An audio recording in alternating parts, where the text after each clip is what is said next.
Police వ్యవస్థ కృష్ణా జిల్లాలో లేకపోతే ఎన్టీఆర్ జిల్లా అనుకున్నా, కృష్ణా జిల్లా అనుకున్నా, ఇప్పుడు గాంధీ గారి కన్ను పోగొట్టారు, ఆయన రక్తం కారిపోతోంది, అల్లాడిపోతున్నాడని చెప్తే ఆ రోజున పోలీసులు ఏం స్పందించారు ఒకసారి ఆలోచించారు. అదేవిధంగా రాష్ట్ర పార్టీ ఆఫీస్ మీద దాడి చేసి అంతమంది దుండగులు మొక్క అన్నీ కూడా కనపడతా ఉంటే ఏం యాక్షన్ తీసుకున్నారు? ఏమి అంటే అప్పుడు యాక్షన్ తీసుకోలేదు కాబట్టి ఇప్పుడు మేము తీసుకోవట్లేదు. ఇప్పుడు ఈ రోజున విజయవాడ నగరంలో గంజాయి అమ్మాలన్నా తినాలన్నా కూడా భయపడేటట్టుగా ఈ నగరాన్ని వదిలిపోయి పక్కన బతుకుతున్న వాళ్ళు అనేక మంది ఉన్నారు. ఈ నగరంలో ఎందుకు ఉండలేదు?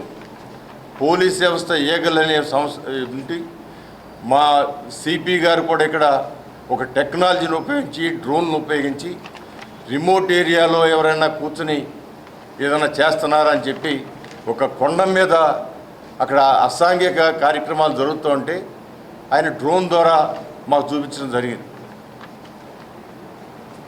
ఆ విధంగా పోలీస్ వ్యవస్థని ముఖ్యమంత్రి గారు ఒక విజయవాడ నగరంలో ఏర్పాటు చేసుకోవడం జరిగింది.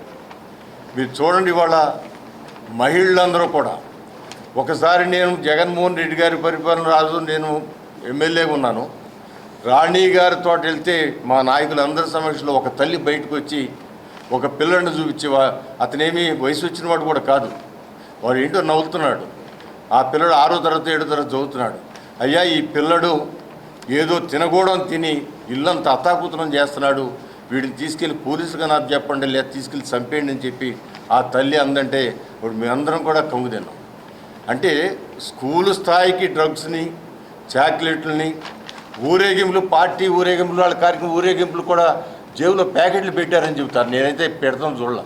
కానీ ఒక నానుడు విజయవాడ పార్టీ ఊరేగింపులకి వెళ్ళాలంటే ఆ యువకులకి జేబులో ప్యాకెట్లు పెడుతున్నారని చెప్పారు. అది ఎంత దారుణం. అంతేకాకుండా విచ్చలవిడిగా ఎక్కడ పడితే అక్కడ స్కూల్స్ పక్కన ఆ రోజున గంజాయి దొరికింది. మహిళలందరూ కూడా మా ఈ గంజాయి బారి నుంచి మమ్మల్ని కాపాడండి, ఆ గంజాయి తాగిన వాళ్ళు ఉద్యోగం నీత్యం తెలియకుండా మాట్లాడుతున్నారని చెప్పి ఎంతోమంది ఆ రోజున వేడుకున్నారు. కానీ ఈరోజు ఈ 2 సంవత్సరాల్లో ప్రత్యేక కృష్ణలంక ప్రాంతంలో గంజాయి నుంచి ఆ రోజున ఉన్న పరిస్థితులకి ఈ రోజున బేరీజ్ చేసుకుని ప్రతి మహిళ కూడా మాట్లాడతాం. వాళ్ళు ప్రతి మహిళ కూడా రోడ్డు మీదకి వచ్చి మేము గంజాయి బారి నుంచి కాపాడుపడ్డాం అని చెబుతూ ఉన్నారు. మరలా ఇక్కడ జరుగుతున్న పరిణామాల్లో తర్వాత ఏం జరుగుతుందని కూడా భయం వాళ్ళు ఎక్స్ప్రెస్ చేస్తాం.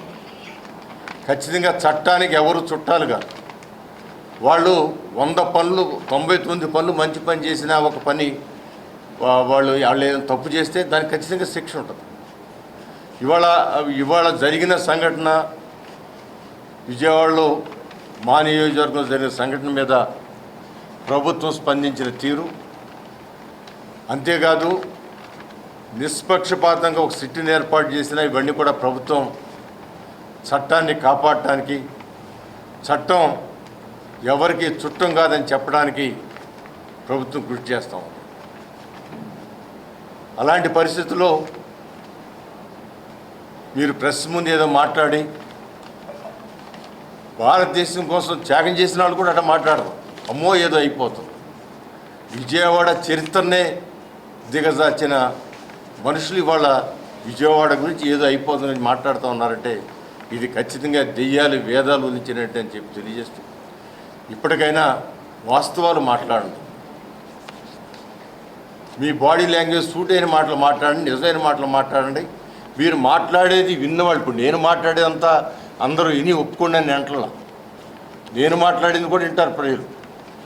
విని అది నిజాలేంటో, దీంట్లో ఏమైనా అబద్ధాలు ఉన్నాయా నిజాలు ఉన్నాయని వాళ్ళు గమనించుకోగల మహత్తరమైన శక్తి వాళ్ళ ప్రజలకు ఉంది. అందువలన ఊరికినే అప్పాదేసేసి నువ్వేదో నాయకుడు అయిపోదాం అనుకుంటే ఓకే, మీ దారిలో మీరు అదే దారిలో వెళ్ళండి, మాకు చాలా సులువు. అదే దారిలో మీరు వెళితే మేము కష్టపడకుండా ఓట్లు వచ్చేస్తాం.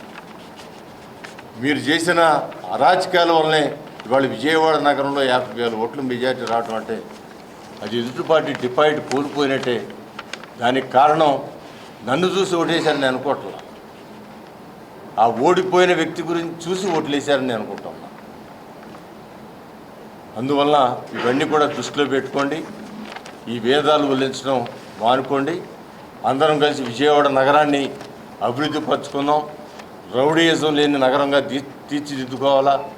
గంజాయి అనే మహమ్మారి, అతన్ని గంజాయి తీసుకునేవాడిని, తన కుటుంబాన్ని, ఆ సమాజాన్ని కూడా సర్వనాశనం చేస్తాడు. అతను ఒక్కడితో పోతాడు అనుకోవచ్చు, కానీ ఆ కుటుంబం సర్వనాశనం అయిపోద్ది. అతని ద్వారా ఆ బజార్న సర్వనాశనం అయిపోద్ది, వ్యవస్థ నాశనం అయిపోద్ది. అనేక మంది పిల్లలు కూడా చెడిపోయే అవకాశం ఉంటుంది. యువత నిర్వీర్యమైతే అన్ని దేశాలు వాళ్ళ యువశక్తి నిర్వీర్యమైతే దేశాలు కూడా నిర్వీర్యమవుతాయి, రాష్ట్రాలు నిర్వీర్యమైపోతాయి. అందువల్ల మనందరం కలిసి ఈ గంజాయి రహిత రాష్ట్రాలుగా దీన్ని తీర్చడానికి గత 5 సంవత్సరాల్లో గంజాయి మొక్కల్ని పెంచి పోషించిన పరిస్థితి నుంచి వాళ్ళ గంజాయి దొరకని ప్రాంతంగా దీన్ని తయారు చేయడానికి కృషి చేద్దాం. ప్రతిపక్షం కూడా మీకు మంచి రాష్ట్రంలో జరగాలి, ఈ విజయవాడకు జరగాలంటే మంచిని మంచిగా చెడుగా చెప్పండి అని చెప్పి మీ ద్వారా విజ్ఞప్తి చేస్తా ఉన్నాను.